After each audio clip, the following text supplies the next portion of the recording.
Why have we lost touch with nature? Why is it that in this urban environment, lots of us find ourselves in that there's no more nature? It's just conformity among many things. I like to call it robotism, conformity, flavour of the day, social media virus disease.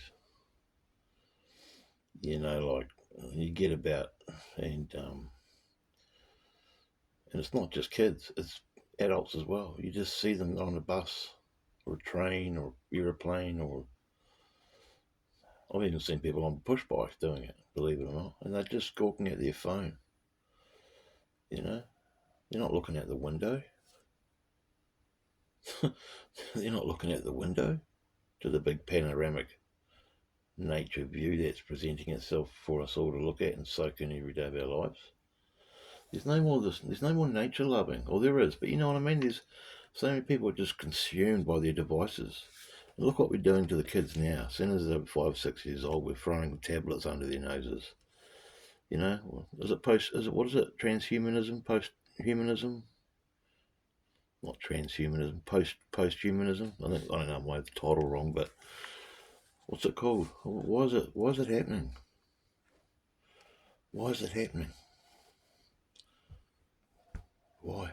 I've said this in old videos. I was lucky. I was brought up a nature creature child, and I lived in a wee small country town in a very remote part of the country where nature was just as soon as you opened the back door or the front door, nature was there. And back in the days, our parents bought us an old fountain video game, but we were only allowed to play it on Saturday nights for a couple of hours. We were always outside. Making tree huts, playing in the bush, making weapons out of sticks, playing adventure games, playing exploration games. And we'd even walk around the town exploring scrubland and bushland around on other sections of property, all the way up to dense bush. Mountains, beaches, lakes. Lakes were my favourite because lakes were so, I don't know, there was just something about lakes.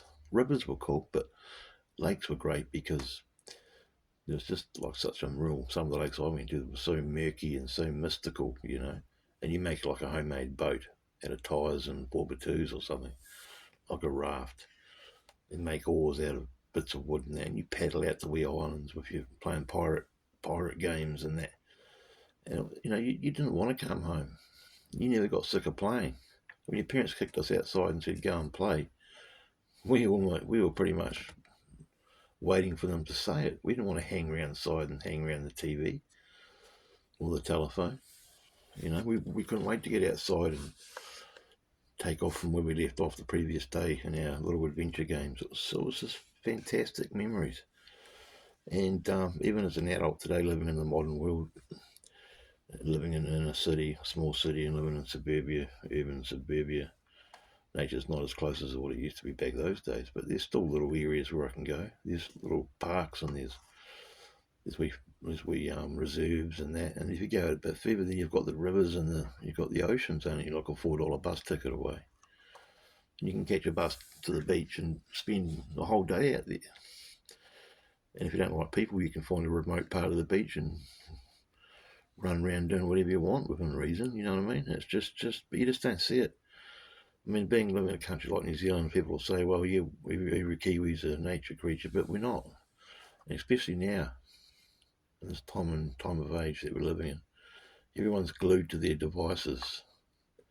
I'll be walking down the street and people are walking towards me, mostly youths, and you have to say, hey, watch out, because they're just walking down the middle of the footpath, walking straight ahead, looking at their device, texting someone or playing a video game. They're not even looking. Their social awareness, their social preservation, if you will, is just non-existent. They're just enveloped in a world of technology, and it's not healthy. It's not healthy at all. It's not healthy for a number of reasons. One of them is that it's stealing their social interaction with other people. Two, it's keeping them away from nature. And three, it's getting them addicted to the AI type world, if you will.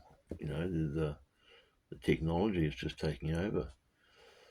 There's probably other reasons, but you know what I mean. It's just encapsulating people's minds into a digital format, which is just not real, and it's stealing their authentic life that they could be having from being nature creatures. It's taking that away from them, and you know the parents have got a lot to answer for as well. You know what I mean? Um,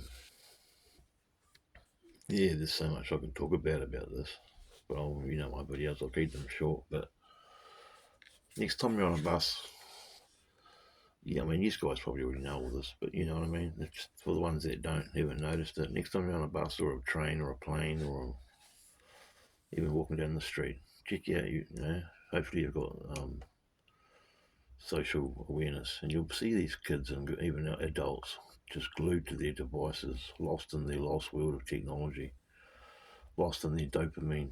Their dopamine devices is another good name for them.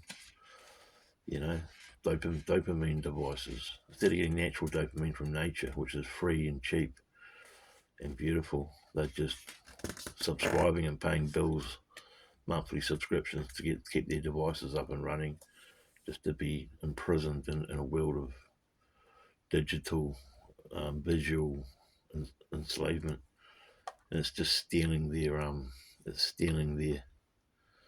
self-inflicted. It's self-inflicted theft of their consciousness, experiencing nature as it should be experienced, and that's naturally, intrinsically mundane and raw. And I think it's wrong. I think it's sad. I think it's I think it's addictive. I think it's negative in the long run. And but why is this? Why is it happening? That's the question. Why? Is it just it's just the times? It's just the age we're living in. It's just the times. I think there's a deeper reason than that. You can't just say, oh, it's just because we're advancing in technology. There's a deeper reason. I won't get into that too much. I don't even know if I'll touch on it. But could it be that it's something to do with keeping us away from who we really are? You know, religion does a good job at doing that, but do you think it's technology's way of doing it to keep us away from who we really are, and what we really can do, and what we really can become? And is it keeping us away from the knowledge that nature is beautiful, and that nature is paramount, and that nature is undefinable? I think it is, and it's doing a bloody good job of doing it. Thanks for listening, guys. Check it out next time you're on a bus. Have a look around. You'll see what I mean if you don't already know. Thanks for watching. Thanks for listening. And see you later.